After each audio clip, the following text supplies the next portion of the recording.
പ്രിയപ്പെട്ടവരെ, വയനാട്ടിൽ സ്ഥലമുണ്ടോ? എല്ലാം നഷ്ടപ്പെട്ടവരെ സഹായിക്കാനാണ്. വയനാടിന് ഇനി വേണ്ടത് പുനരധിവാസമാണ്. അത് ചുവപ്പ് നാടിൽ കുരുങ്ങാതെ വേഗത്തിൽ നടപ്പാക്കണം. അതിനുവേണ്ടി കാരുണ്യ മനസ്സുകളുടെ നിരവധി മാലാഖമാർ ചിറക് താഴ്ത്തി തണൽ വിതരണം. ഇവിടെ ഇതാ പുനരധിവാസ വയനാടിനു വേണ്ടി നിരവധി പാവങ്ങളുടെ കണ്ണീരൊപ്പി 5 വർഷം കൊണ്ട് ചെറുതും വലുതുമായ 350ലധികം വീടുകൾ പണിത് വാർത്തകളിൽ തരംഗമായ ജിജോ കപ്പൂച്ചിനച്ചൻ കൈനീട്ടുകയാണ് നിങ്ങളോട്. ഒരു പിടി സ്ഥലം തരാമോ? ഈ പാവങ്ങൾക്ക് വീട് വെച്ചു കൊടുക്കാനാണ്. ഇനിയും ജീവൻ മണ്ണിനടിയിലും വെള്ളത്തിലുമാണ്. രക്ഷാപ്രവർത്തനവും ദുരിതാശ്വാസ പ്രവർത്തനവും ഏറ്റവും മികവിൽ നടക്കുന്നു.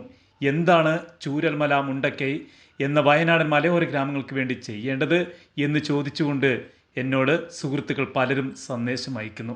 ഭക്ഷണവും വസ്ത്രവും മരുന്നും ആവശ്യത്തിനുണ്ടെന്ന് പ്രദേശത്ത് നിന്ന് റിപ്പോർട്ട് ചെയ്യപ്പെട്ടിട്ടുണ്ട്. പ്രിയപ്പെട്ടവർ നഷ്ടപ്പെട്ട മനുഷ്യർക്ക് അവരുടെ ആവശ്യം എന്തെന്ന് ചിന്തിക്കുവാനുള്ള മാനസികാവസ്ഥ കാണില്ല. ആഴ്ചകൾ കടന്നുപോകും, വെള്ളം ഒഴുകിത്തീരും, ചെളി അടിഞ്ഞിട്ടുണ്ടാവും, ക്യാമ്പുകൾ അടച്ചു തുടങ്ങിയിട്ടുണ്ടാവും. മടങ്ങിപ്പോകാൻ ഇടമില്ലാതെ പലരും പെരുവഴി നിൽക്കുന്നുണ്ടാവാം. പുനരധിവാസത്തെക്കുറിച്ച് നമ്മൾ ഇപ്പോൾ തന്നെ ചിന്തിച്ചു തുടങ്ങണം. വീടുകൾ പണിതു കൊടുക്കുവാൻ തയ്യാറായ ചില സുഹൃത്തുക്കൾ ഇതിനോടകം എന്നെ വിളിച്ചു. സുരക്ഷിതമായ സ്ഥലമാണ് പ്രശ്നം. വയനാടൻ മനുഷ്യരെ ആ മണ്ണിൽ നിന്ന് വിദൂരത്തിലേക്ക് പറിച്ചു നടന്നത് ഉചിതമല്ലല്ലോ.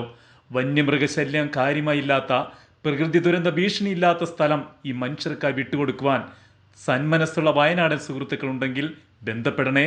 വയനാടിന് വേണ്ടി ഒരു പുനരധിവാസ പദ്ധതി എൻ്റെ മനസ്സിലുണ്ട്.